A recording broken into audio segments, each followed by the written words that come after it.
We're learning more about the 29-year-old mother of four fatally shot in a plaza parking lot in Brampton yesterday. The manhunt for the man wanted in her murder ended in Niagara region, with the suspect being shot dead by police. And here it is. The Ford government considering taking action to combat price gouging in response to record high resale tickets to watch the Jays in the World Series. This is Live at 5.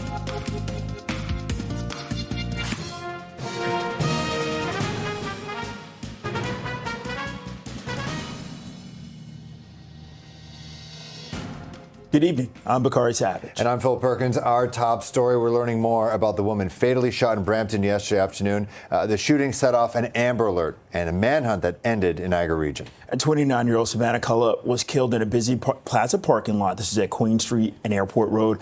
Relatives confirmed that Cullah was a mother of four young children. Well, CTV News spoke to Cullah's family today. CP24's Arda Zakarian continues our coverage in Brampton tonight. This is where a memorial is growing for the victim. Arda.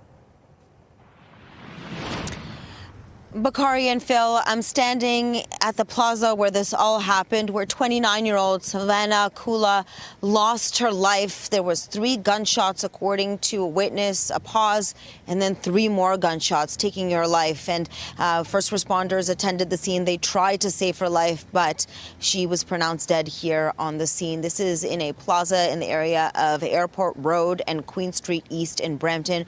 Right behind me, you can see a grouping of flowers, a growing memorial as her friends are coming by and setting down flowers, remembering her. And her mother, as well as friends, tell us that she was a dedicated mother of 4.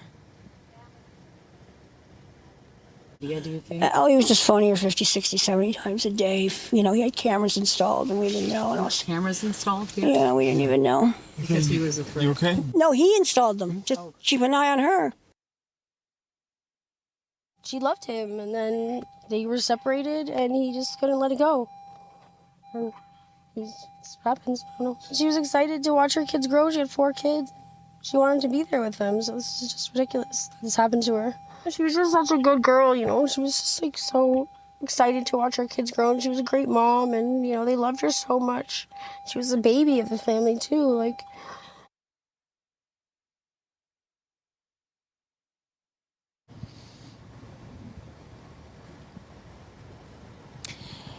And her friends say that she would do anything for those children, 4 children, and she was just 29 years old when this happened. Now, police say that this was an intimate partner violence that happened. The person that was shot dead in Niagara is identified as 38-year-old Anthony DeShepper. Now, what the mother was telling us is that her partner, she said at first it was love at first sight, but then when she was pregnant, things got to be more difficult between them, and they said that he was obsessed with her, calling her 50, 60, 70 times a day. You heard in that clip that he had installed cameras and they didn't know about it. And so when she told him it was over, she said that he didn't like it. He didn't take it very well.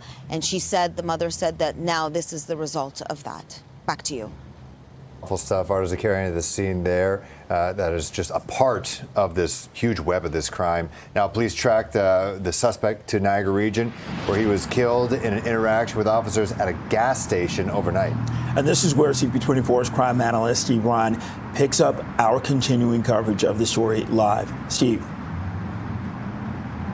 Yeah, guys, the homicide happened at the 2 p.m. as Arda was talking about in Brampton yesterday afternoon. By 5 p.m., Peel Regional Police had issued an Amber Alert asking people to be on the lookout for the suspect, his biological daughter, the 1-year-old that was taken from her mom, who was shot and killed, and his vehicle, which had a Quebec license plate. Shortly after that Amber Alert was issued, somebody in Niagara region in the Crystal Beach, Fort Erie area contacted Niagara Regional Police and told them that the little girl had been dropped off at a family member's house in that area. As a result, police attended that location, had people shelter in place as they were looking for an armed and dangerous man. They didn't find him at that location, but 2:30 this morning, they tracked him down as a passenger in a vehicle being driven by an adult female to this intersection where I'm at right now at Thoroldstone and Montrose at a gas station. There was an interaction between the suspect and the Niagara Regional Police, and one of the officers discharged a firearm, striking and killing the suspect, and he was pronounced deceased at the scene. Here's more from the SIU, who we heard from earlier today. Let's listen. What precipitated that shooting is basically what the SIU is investigating. So that's why we're talking to any witnesses and trying to collect any video evidence. There was a firearm that was recovered at the scene that belonged to the male individual. But as far as what happened prior to the police firing the weapon, that's what we are investigating right now. So no word whether or not the suspect returned fire. We do know that one officer discharged a firearm, and there's been no designation yet as to who are the witness officers and who are the subject officers. Send it back to you guys. Okay, live in Niagara Region, CP24's crime analyst Steve Ryan. Well, it's 5:05. Let's check on the evening commute with CP24's traffic specialist Adjoa and Boa. Oh, good afternoon, Bakari and Phil. And watching problems through the rain. If you're heading into Milton, at least, it's still raining through this area. And there are some big problems. This is the westbound 401. Just as you approach Trafalgar, it looks like now the two right lanes are blocked. Looking to avoid this, stick with the express. Those lanes moving a whole lot better. Obviously can if you have to use the exit ramp to Trafalgar, but that is the reason for the delay. Then northbound on the 427, light rain continues to make for a busy drive off the 401 up to north of Derry Rexdale. We were dealing with a collision in the center lane. That problem just cleared away seconds ago. And he's in the Gardner trying to get out of the downtown core. The good news, no rain delays. The bad news, it is very jammed from just before Jarvis, continues busy all the way out towards about Park Lawn. On city streets, just one problem. Collision on Bayview, just north of Moore. I'll send it back to you. This CP24 traffic report is brought to you by 407 ETR. Enjoy the journey with a stress-free commute. Thanks so much, Adjoa. It's 5:06, 9 degrees. You're watching Live at 5. The World Series, the hottest ticket in town. So coming up, we're going to check in on the quest to get one.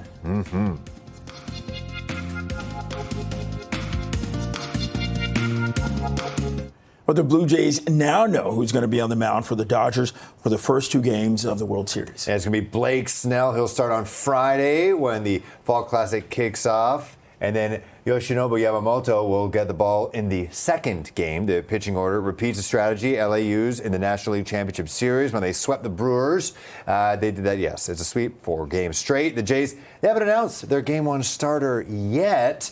While the Blue Jays birthed the World Series for the first time in over 30 years, drawing attention to sky-high prices for resale tickets to the sold-out event. It's raising questions about possible action by the province. At CP24's Andrew Brennan has been working on this story and joins us live from the Raptors Center. So, Andrew, some people have been lucky enough to just pay face value. Yeah, that is basically like winning. I mean, it's pretty close in terms of odds. I can't do the math quick enough, but it would be close to winning the lottery. Just you're trying to ballpark it very fast.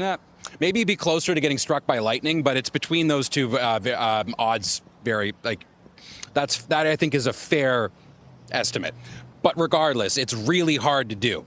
Really hard to do. There was people that we spoke to that said they were 80,000 in line.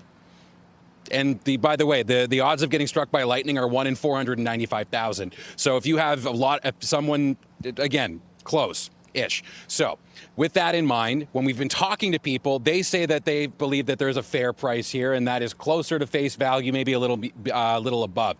And that's a rather good ballpark, pardon the pun that I've been using repeatedly again, because in this case, we had legislation that was in place set to have a 150% cap on face value cost to resale tickets, but that was scrapped by the Ford government. Maybe something that could come back now, because listen to what the Premier says here, and also you hear from some people about what they'd want to pay. They're gouging the people.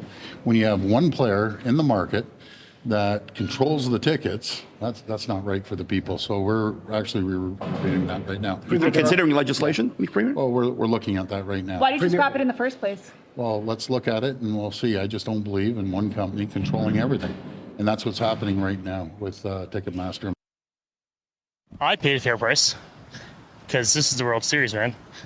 it's not gonna. It doesn't happen all the time. So paying $4.50 a seat is makes sense for me where I'm sitting. I've got some pretty good seats. Fair price? Hey, we have to support Toronto Blue Jays. Doesn't matter. What is important, you're happy. You live once, and it would take another 10 years for Blue Jays to get into the series. So it doesn't matter what the price is. I just couldn't. But I'll be here. I bought some swag. I'll show my support. It would be amazing to afford that, but I would probably be more, just a small bit over at face value. If I really wanted to go, I would pay $500. But other than that, what I'd like to do is support them, buy some swag, and come out not just at World Series, but all the time. We've seen some tickets going for up to $13,000 and change, Bakari and Phil. And those are for tickets that would go normally for $1,500 for a face value World Series ticket. We did reach out to Ticketmaster and their parent company, Live Nation. Haven't heard back. Back to you for now, though. All right. Thank you very much, Andrew Brennan. Outside what will be a very raucous Rogers Center in just a couple days. Appreciate it. Well, the Toronto School Board changing the application and admission process for specialized programs. The school board is switching from a lottery system back to a skill and merit-based approach. So the TDSB says it made the change based on direction from a government-appointed supervisor. Elementary school students will now be accepted based on their portfolio or audition video submitted with their application. High school students must meet a report card benchmark to be eligible to apply. And getting admitted will then be based on marks and a demonstration of knowledge and skills. Applications open the week of November 10th. Here's a statement from Education Minister Paul Calandra. Reads in part, quote, "Our government has been clear that every decision in education must focus on improving student outcomes. The previous lottery system failed students who worked hard to earn their place. Restoring a fair admissions process based on merit is about ensuring students' achievements are recognized." Right now it's 5:13, 9 degrees. This is Live at 5. Up ahead, Prime Minister Mark Carney will deliver a live address about the upcoming federal budget tonight.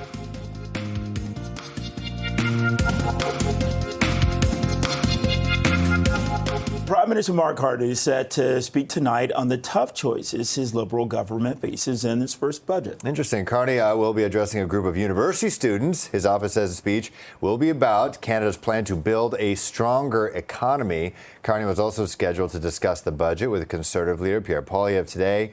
This comes as the minority Liberals worry that they won't get support to pass the budget. Poilievre wants the deficit kept under $42 billion. The budget will be officially revealed November 4th. We'll see. We're ongoing discussions with the Americans, and I wouldn't overplay it. One of our core elements of our strategy is diversifying trade. That's why we're going to Asia. You saw the Indonesian trade deal. We're in talks with ASEAN, which is the group of countries that I'm meeting with in Kuala Lumpur, and then more broadly at APEC, including with China. Well, Carney confirms that there's a chance of a new sectoral tariff deal with the U.S. by the end of the month, but is not getting ahead of himself. So talks have been continuing with the Trump administration for months. The prime minister says that it's unlikely any country will come away with an entirely tariff-free deal. And Canada is hoping for agreements on certain industries, including steel and aluminum, copper, lumber, and automotive. And CTV News political commentator Scott Reed, he talks about what he's expecting to hear in Carney's address tonight. I think you will hear the Prime Minister, among many other things, emphasize tonight that it's important that the country not go to election, that he doesn't want an election, that he wants a mandate to govern, and that now is a time to strengthen our economy in the face of economic headwinds and Donald Trump, specifically Donald Trump's hostility.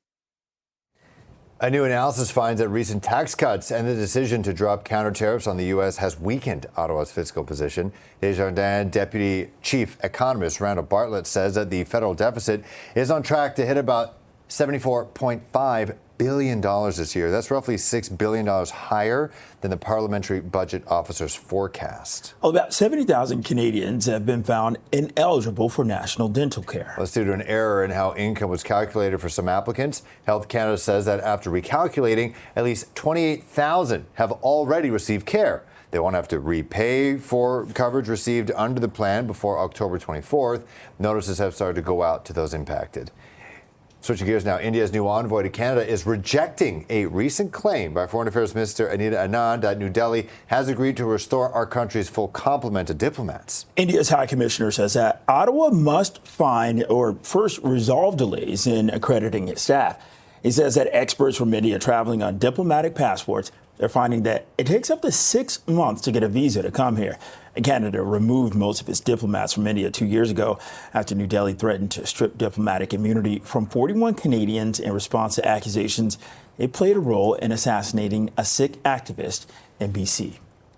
Well, the 5 official candidates in the federal NDP leadership race, they're going to get a chance to sell themselves to a national audience tonight. Documentary filmmaker Abby Lewis, social worker Tennille Johnston, Alberta MP Heather McPherson, and union leader Rob Ashton, and organic farmer Tony McQuail will take part in the party's first leadership forum in Ottawa. The Canadian Labour Congress is hosting the event. The NDP is coming off its worst ever election result last spring when it won only 7 seats and lost official party status. It's not one of those classic set twos where you're on a stage and you're fighting with each other about ideas. It's early rounds still. This is super friendly territory being organized with the Canadian Labour Congress. So it's not an event of the NDP, but it's an event that counts in the NDP race. It's being put on by the Labour Congress itself. Well, the first official debate for the leadership candidates is set for late next month in Montreal. Oh, Unifor says hundreds of workers, they're losing their jobs at a Quebec truck assembly plant. The union says that PACCAR is cutting 300 positions at its facility in St. Therese. It says the workers are the latest victims of the tariffs and say that time is running out for the government to reach an agreement to end the trade war. In the meantime, Unifor wants a clear directive from the Quebec government to ensure all agencies purchase vehicles made in the province. Moving on now, a new study finds that paperwork, major source of burnout for Canadian doctors. 72% of roughly 500 physicians polled over the summer, they reported that non-clinical administrative work was a significant driver of workplace exhaustion. 77% also said their administrative workload was reducing how much time they can spend with their patients. Now, the findings follow warnings from the Canadian Medical Association that 2/3 of doctors are spending more time on paperwork than they did 5 years ago. And another report's warning that younger nurses are burning out at an alarming rate in Canada. The think tank MEI says for every 100 nurses under the age of 35 who registered to practice in 2023, 40 others did not renew their registration. So the report says nursing job vacancies also tripled nationwide over a 5-year span from around 13,000, that was in 2018, to nearly 42,000 in 2023. The study's authors say that the findings show the importance of staffing flexibility to keep younger nurses in the profession. Let's go across the pond now. The famed Louvre Museum is open to visitors again today, 3 days after a brazen daylight robbery which saw priceless jewels just stolen. Long lines were seen around the famous glass pyramid at the entrance once again. On Sunday, thieves made off with 8 pieces of France's crown jewels worth more than $100 million in one of the highest profile museum thefts of the century. The thieves were in and out of the museum in 4 minutes, and then they made their getaway on motorbikes. As many as 100 investigators are on the case. No arrests have been made. And they just used a ladder. It was just there, the ladder against the building. Just ridiculous. It's 5:21, 9 degrees and rainy. You're watching Live at 5. Well, the Raptors are opening their season tonight in Atlanta. We're going to have a preview next.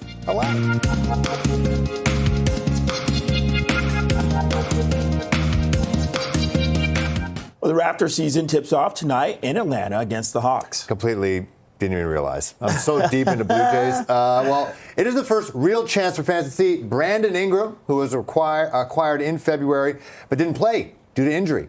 Now, yesterday, the club exercised the 4-year team option for guard/forward Grady Dick and the 3rd-year team option for guard Jacoby Walter. Now, the moves will keep both players with the team through next season.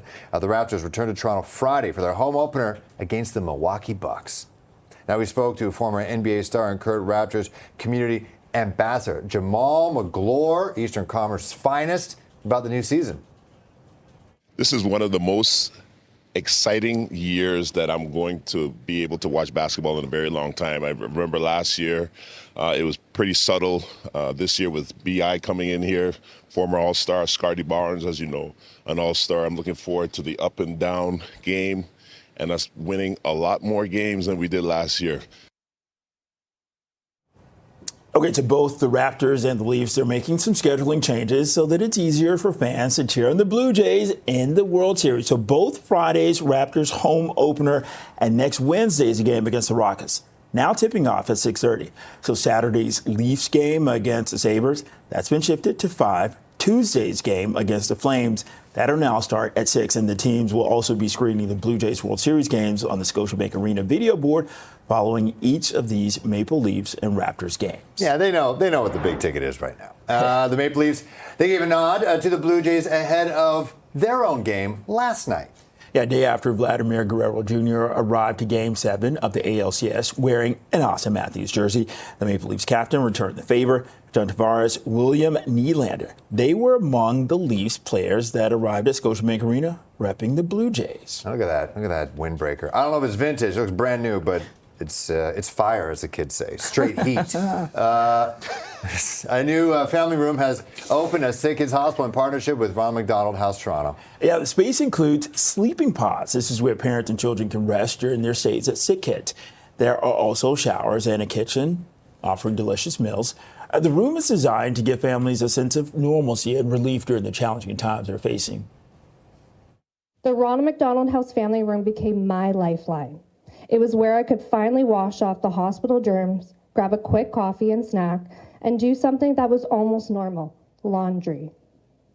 During transplant, that simple task was vital. Everything had to be washed every 48 hours or any time it touched the floor. It was winning the lottery, being able to secure a washer and dryer. The staff and volunteers were always there to provide any necessities or simply ask how I was doing. And I'm just going to end with one encounter I had when I was on service several months ago, when we had a family from Timmins who had to come here, and it was very clear that the child had to stay in the hospital for several months. And we connected them, and you provided space for the family. And the little brother of this girl told me one day doing rounds, this Ronald McDonald space is the coolest space ever. So we're talking a lot about the parents here, and that's important, but their siblings often involved too, and they have space here too. And with the addition at SickKids, Ronald McDonald House Toronto now operates 7 family rooms at hospitals across the GTA and in Sudbury. It's 5:28, 9 degrees. You're watching Live at 5. And we're learning more about the 29-year-old mother of 4 fatally shot in a plaza parking lot in Brampton yesterday. The suspect was fatally shot by police following a manhunt which ended in Niagara region.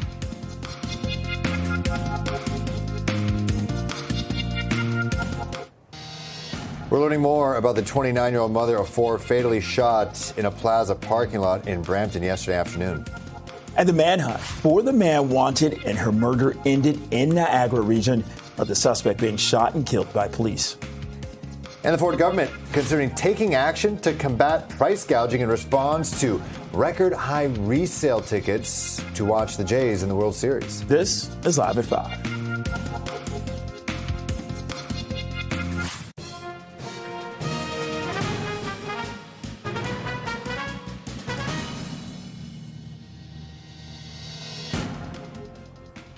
Hey there, I'm Phil Perkins. I'm Bakari Savage. Welcome to Live at 5. We're learning more about the woman fatally shot in Brampton yesterday afternoon. The shooting set off an Amber Alert and a manhunt, which ended in Niagara region. Yeah, 29-year-old Savannah Kula was killed in a busy plaza parking lot at Queen Street and Airport Road. Relatives confirmed that Kula was a mother of 4 young children. Well, CTV News did speak to Kula's family today. At CP24, Sija Liu is in Brampton tonight. This is where a memorial is growing for the murder victim. Sija. Bakari, Phil, police are calling this a case of intimate partner violence, and we are learning more about the victim as well. She has been identified as 29-year-old Savannah Kula. This is where she was shot and killed yesterday, this shopping plaza in Brampton at the corner of Queen and Airport Road. And tonight, a small memorial is growing. People have been coming by, dropping off flowers, including her family members, who told us a bit more about Kula. She was a mom of 4 young children. She had 3 boys and a 1-year-old girl who was the subject of that Amber Alert yesterday after being taken allegedly by her father, 38-year-old Anthony DeShepper. She was being described as someone who loved being a mom. She was excited to watch her kids grow up. And her family also say she was very active on social media, on TikTok, constantly posting videos about how much she loved being a mom. Videos like going to the grocery store, buying things for her kids. And we're being told by her friends as well that she was a competitive dancer. She loved to dance and also a lifeguard, and really described as someone who had a really great upbringing in life. Now, someone that they weren't too fond of, family and friends that we spoke to, was her ex, the suspect in this homicide. 38-year-old Anthony DeShepper. Family and friends tell us the relationship was great at first. They were in love, but things quickly changed after she got pregnant. He ended up becoming obsessed, they say, would call her 50, 60 times a day, even installing cameras and trying to survey her through that sense. So family members say this was something that Savannah was concerned about when she tried to break off the relationship with him, and they didn't think things would get this toxic, but this was someone they were concerned about. Here's more from Savannah's mother, who we spoke to earlier. She already had the 3 boys. She was in love with them. They met love at first sight, apparently. He was great for the first while. And while she was pregnant, and then afterwards, he just got worse and worse and worse, accusing her for preposterous things. And she just tried to get away from him. And she would go see him and say, you know, this is over. And that's what she did on the weekend. And I guess she didn't want to take that very well. And this is the result of that. There's going to be some connectivity here with community stakeholders and resources to make sure that the family that's going to be taking care of the child now has everything that they need. I don't know the specifics yet of the circumstances, who's ultimately going to be responsible for the child. But in any case, we will make sure between both services, victim services, and of course, anything that they need that we are able to offer, we'll do that. And Peel police tell us even though the suspect is dead in this case, it's still very much an active investigation. They're looking into the timelines of what happened, the sequences. All of that is still unknown at this time. But we do know she was shot here around 2 o'clock. Witnesses tell us they heard 3 shots, a pause, and then 3 more shots. She died at the scene before she could even make it to the hospital. But tonight, her 4 children are safe right now. Police say they are going to be, putting their resources around them to make sure they're okay. But certainly family and friends, Bakari and Phil, are still trying to process this life taken too soon. Just a 29-year-old woman who leaves behind 4 children now. That's just brutal stuff. CJ Lou in Brampton. Now from Brampton to Niagara region, that's where this story continues. The suspect was killed in an interaction with police at a gas station overnight. CP24's crime analyst Steve Ryan joins us live. Steve, you've been following this since it happened yesterday. Let's talk about this timeline and how this came to an end. Homicide was at 2 p.m. Bakari and Phil. The Amber Alert went out at 5 p.m. And according to Niagara police, just after 5 o'clock, they received a phone call from a family member of the little girl, and they were advised that the child had been dropped off and that they were safe. And then the police flooded that area. They ordered the community to shelter in place because they had an armed and dangerous suspect potentially in that neighborhood. They didn't find him there, but through some very good police work, through some investigative techniques, I would suggest, they were able to track this suspect down in the passenger side of a vehicle being driven by an adult female at this intersection at Thoroldstone and Montrose in Niagara Falls at 2:30 this morning, and that's when the interaction took place. So it was a lot of very good police work. Started with Peel Regional Police getting the Amber Alert out, and then Niagara Police tracking this guy down. And the bravery when you think of how this was, how it came to an end. Not notwithstanding the officer that fired the shot, that officer's life has changed forever. But that is just a road that's going to be very difficult for that police officer and the officers who boxed this car in. So they boxed in a vehicle knowing full well that that suspect may have had a firearm in that car, and he did, according to the SIU. A gun was seized at the scene. So some tremendous police work, a lot of heartache, a lot of grief for that family, and a story that really has no good ending. You know, Steve, unfortunately, when we talk about a young woman being killed, you always talk about how it's unfortunately most likely the first person you have to talk to is a significant other.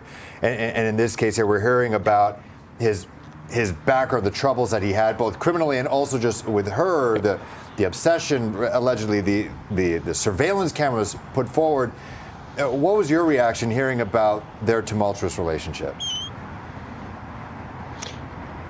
Saddened and not surprised. Phil, you've heard me talk about this many times when we talk about intimate partner violence. Often it's a female. If a female is killed, statistics show that it is a past or present intimate partner that is most likely responsible, and a woman is at her most dangerous point when she leaves that relationship. And this young woman left her relationship about a week ago, according to her mom, and sadly she was shot yesterday as a result of making that decision. And it's heartbreaking, but I'm not surprised by the outcome, because that's what we're seeing when it comes to a lot of intimate partner violence occurrences throughout the GTA, as we report on. Steve, can you tell us what may be taken into consideration during this SIU investigation? The SIU invoked their mandate whenever there is grievous bodily harm or death as a result of an interaction with the police.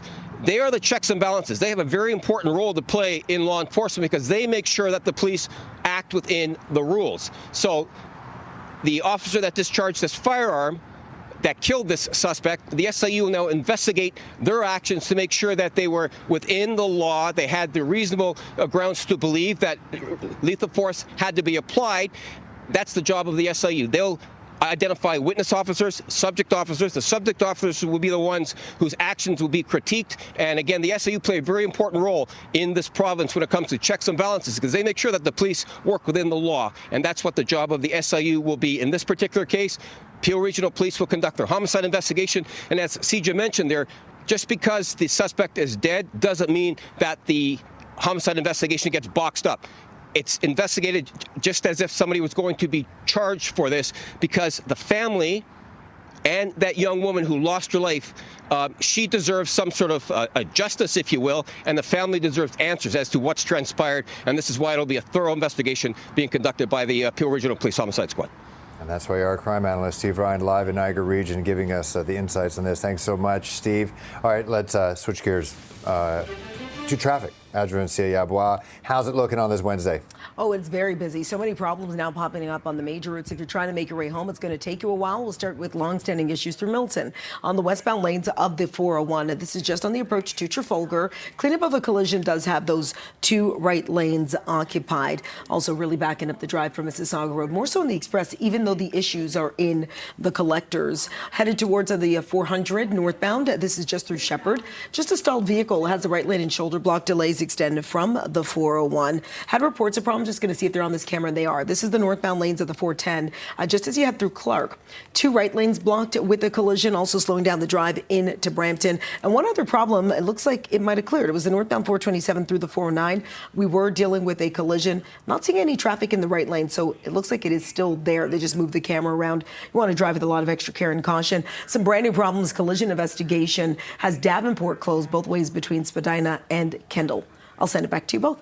Okay, CP24's traffic specialist, Adjoa Nsiah-Yeboah. It's 5:40, 9 degrees. This is Live at 5. Well, the LA Dodgers are on their way to Toronto for the start of the World Series. And we now know who's going to be on the mound for the first two games at the Rogers Centre.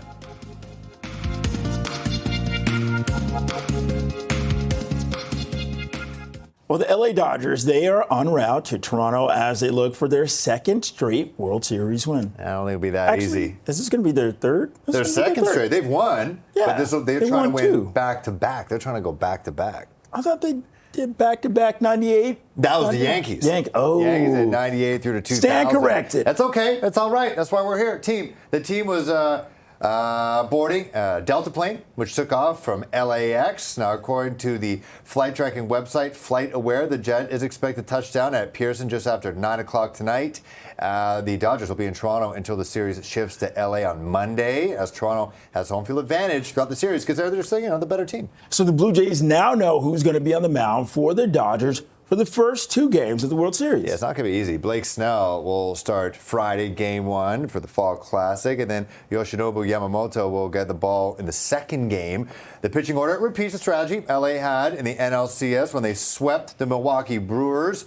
The Jays, they have not announced their Game 1 starter as of yet. Could be some strategy here. I wonder if it will be Kevin Gausman. He pitched in Game 7, or maybe it's Trey Savage. That'll be a huge jump. Well, here's the thing. Some people are wanting tickets to see it in person, but those tickets, what's your credit card limit? Not enough to buy 2, but I was in the queue. I had a general admission standing room only ticket in my grasp. CP24's Andrew Brennan outside the Rogers Center. It was $325. On a regular season, they're $20. So it's a bit of a jump, but I understood it. By the time I clicked checkout, it was sold out. Someone got it. Hey, Andrew, how much of a credit limit increase do we need to request?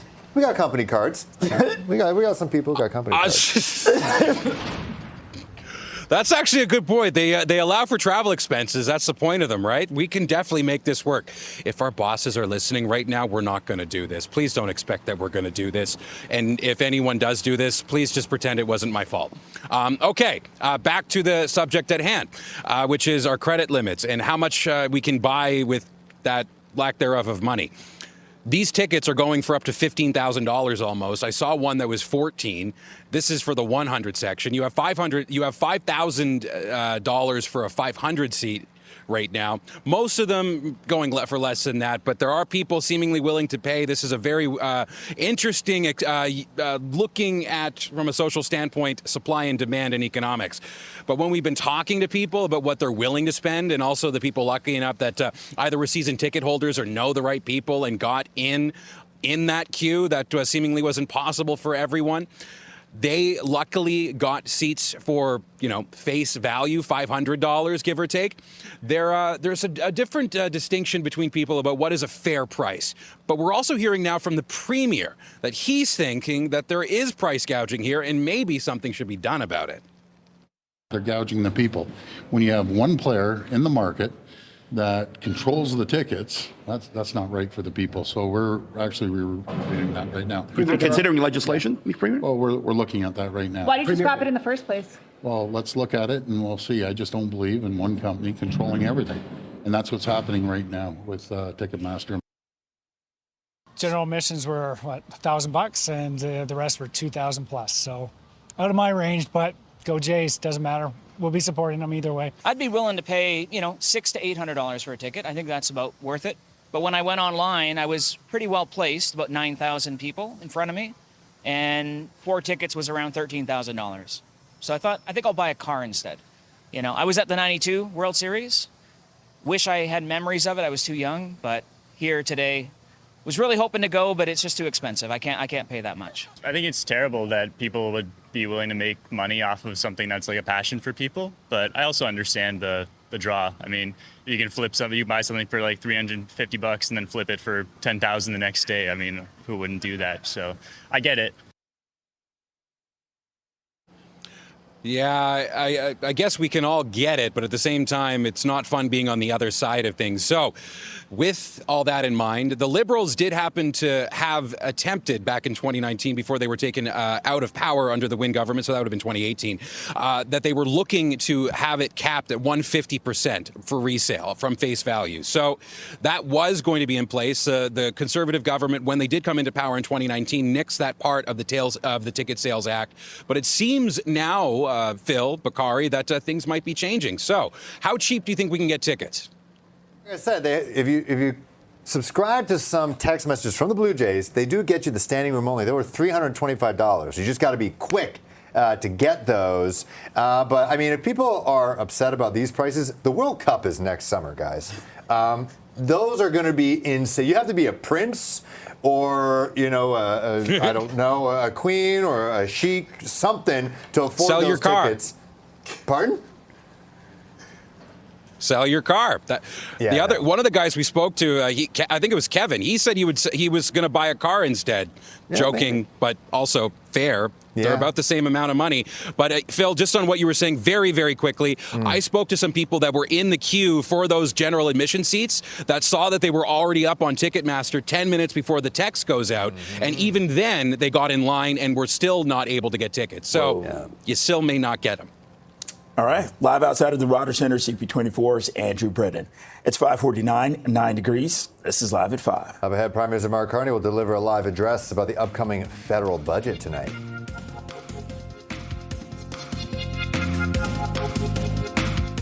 Well, Prime Minister Mark Carney is going to speak tonight on the tough choices his Liberal government faces in its first budget. Carney will be addressing a group of university students. His office says the speech will be about Canada's plan to build a stronger economy. Carney was also scheduled to discuss the budget with the Conservative leader Pierre Poilievre today. This comes as the minority Liberals were worried that they won't get enough support to pass the budget. Poilievre wants the deficit kept under $42 billion. The budget will be tabled November 4th.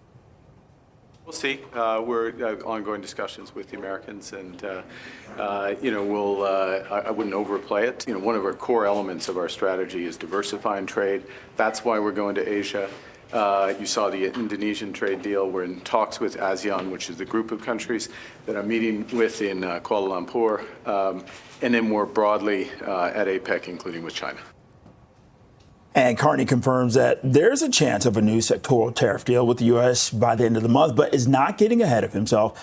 Talks have been continuing with the Trump administration for months, and the prime minister says that it's unlikely any country is going to walk away with an entirely tariff-free deal. Now, Canada is hoping for agreements on certain industries, including steel and aluminum, copper, lumber, as well as automotive. Well, CTV News political commentator Scott Reed spoke to us about what he is expecting to hear in Carney's address tonight.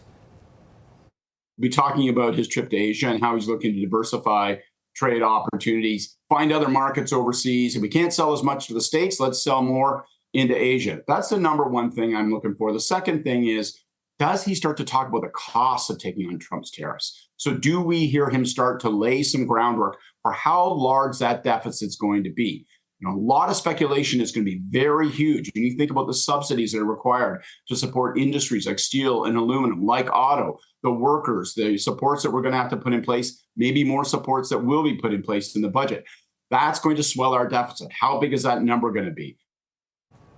It is 5:54, 9 degrees, watching Live at 5. Well, the Jays are going to the World Series for the first time since 1993. That's making some fans feel superstitious. We're going to take a look at what fans are doing to make sure that the Jays' luck continues.